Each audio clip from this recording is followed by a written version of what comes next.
माते तुझे ध्यान आम्हा सुराभू, तुझे नाम अमुते मुखासे येऊ, माते तुझे आम्ही दासानुदास, नमस्कार माते तुझ्याच गुणास.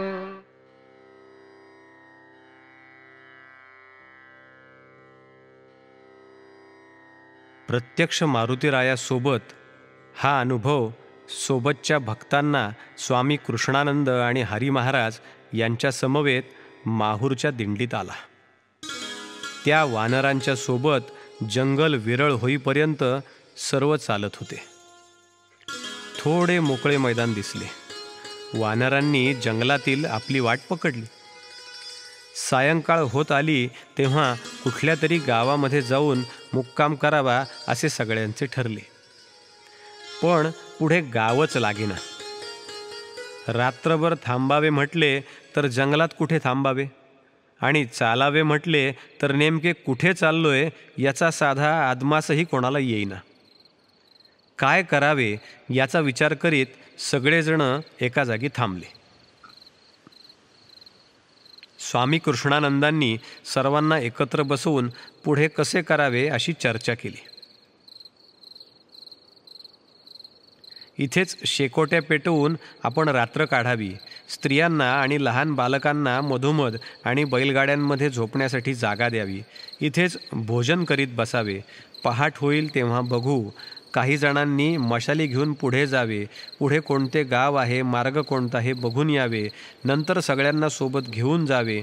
अशी अनेकांची अनेक प्रकारची मते त्या चर्चेत ऐकायला मिळाली.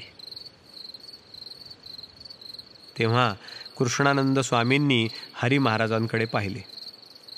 ते शांत एकटक दूर चंद्राकडे पाहत होते. त्यांना स्वामींनी विचारले, हरी, अरे काय करूयात?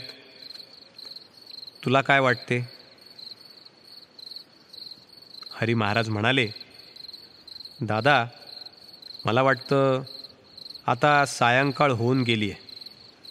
गाव नेमकं किती लांब आहे हे माहिती नाही. आपण आता असं करूयात, सायंकाळची उपासना इथंच संपन्न करूयात. सोबत जे काही कोरडं आहे ते थोडं थोडं खाऊयात आणि मग आपण पुढे सरकूयात. कसं आहे, लवकरच एखादं गाव लागेल किंवा लागणारही नाही. अर्धे पुढे अर्धे मागे असे करण्यात काहीही अर्थ नाही. शिवाय जंगलामध्ये वन्य श्वापदही असू शकतात. आपण विनाकारण 1-2 जणांनी पुढे मागे करण्यात काहीही अर्थ नाही. आपण सरळ भजन करून पुढे निघून जाऊ. प्रथमच येत असल्याने अंतराचा आणि गावाचाही अंदाज नाही आहे. पण लगेचच आता काय करायचं म्हणून गडबडून जाण्यातही अर्थ नाही. पुढे काहीच असणार नाही असं तर निश्चितच नाही. होय ना दादा? स्वामींनी डोळ्यानेच योग्य आहे असे सांगितले. ते ऐकून सगळ्यांच्या चेहऱ्यावर हास्य पसरले. एवढ्या कठीण परिस्थितीतही हरी महाराजांचे शब्द ठाम विश्वासासारखे वाटत होते. काही क्षणांचा तो ताण एका वाक्याने दूर झाला. काही क्षण सगळेच जण तिथे रेंगाळले. मग उपासना संपन्न झाली. सोबतचा कोरडा फराळ सगळ्यांनी सेवन केला. निघताना स्वामी म्हणाले, काळजी करू नका, उद्या चैत्री पौर्णिमा आहे. त्यामुळे पहाटे हनुमानाच्या जन्माच्या वेळी आपण एखाद्या गावी पोहोचलो तरी चालेल. पण मध्येच कुणी आता इथे मुक्काम करायचा असं म्हणू नका. शुक्ल चतुर्दशीचं टिपूर चांदणं आहे आपल्या सोबतीला.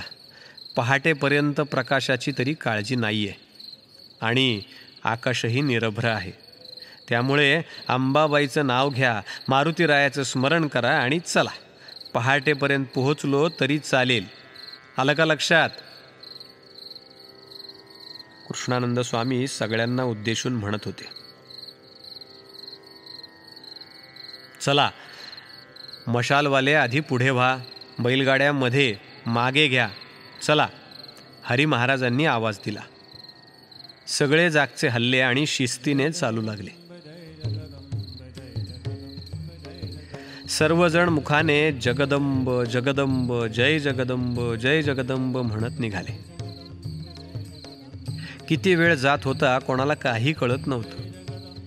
चतुर्दशीच्या त्या चंद्रप्रकाशामध्ये सगळे हसत खेळत चालले होते. आपल्याला गाव अजून लागत नाहीये याची कोणाला आठवणही होत नव्हती.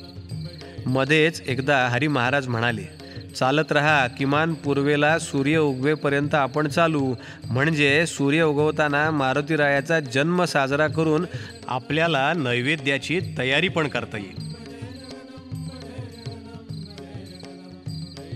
रात्र सरत चालली तरी लोकांचा चालण्याचा उत्साह काही कमी होत नव्हता. अखेर पुढे कुठेतरी दिवे असावेत अशी चिन्हे दिसू लागली. स्वामी, पुढे कुठेतरी दूरवर दिवे दिसत आहेत बघा, म्हणजे गाव असेल जवळच, कुणीतरी स्वामी कृष्णानंदांना सांगितलं. ते काही बोललेच नाहीत, फक्त हसून चालण्याची खूण केली. तेवढ्यात अचानक कसला तरी मोठा आवाज झाला, म्हणून सगळे शांत झाले. जागच्या जागी थबकले. झाडीत कसली तरी खसफस चालू होती. जणू कुणीतरी त्यांच्यापेक्षा वेगाने पुढे जाण्याचा प्रयत्न करीत होते. अचानक एखाद्या महाकाय वानराने बुभुक्कार करावा तसा आवाज झाला आणि कुणीतरी वेगाने लुकलुकणाऱ्या दिव्यांच्या दिशेने निघून गेले.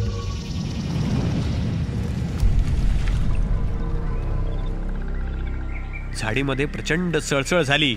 मोठमोठ्या वृक्षांच्या फांद्याही सळसळल्या. जणू त्याच्या जाण्याचा आवेश इतका होता की जंगलातील वृक्षांनाही त्याच्या शक्तीला तोंड देणं अशक्य होतं. काहीतरी अतर्क्य घडल्याचं सगळ्यांच्या लक्षात हळूहळू येत होतं, पण बोलण्याची शक्ती जणू सगळ्यांनी गमावली होती. स्वामी कृष्णानंद आणि हरी महाराज यांनी एकमेकांकडे पाहिले, स्मित हास्य केले आणि त्या दिशेला वंदन केले. चला चला, पुढे थांबू नका, कृष्णानंद स्वामी म्हणाले. तसे लोकांनी पुन्हा चालायला सुरुवात केली. स्वामी, काय होतं ते? एकानं विचारलं. काही का असं ना, आपल्याला काय करायचंय? तेवढ्यात दुसरा म्हणाला, पण तेही गावाच्याच दिशेनं गेलंय ना, आपण तिकडं गेलो आणि त्याने काही केलं तर? आणखी एकानं शंका विचारली. सगळेच घाबरलेले होते.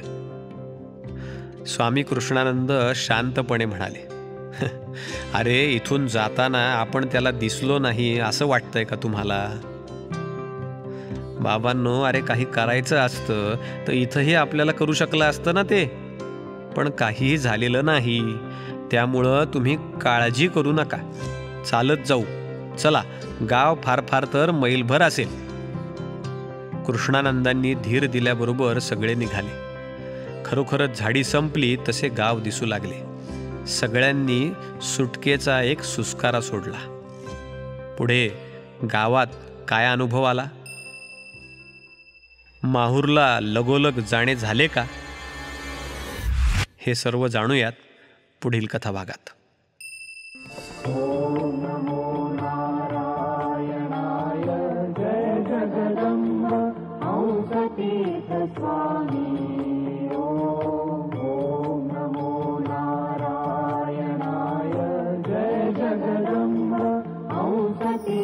Swami.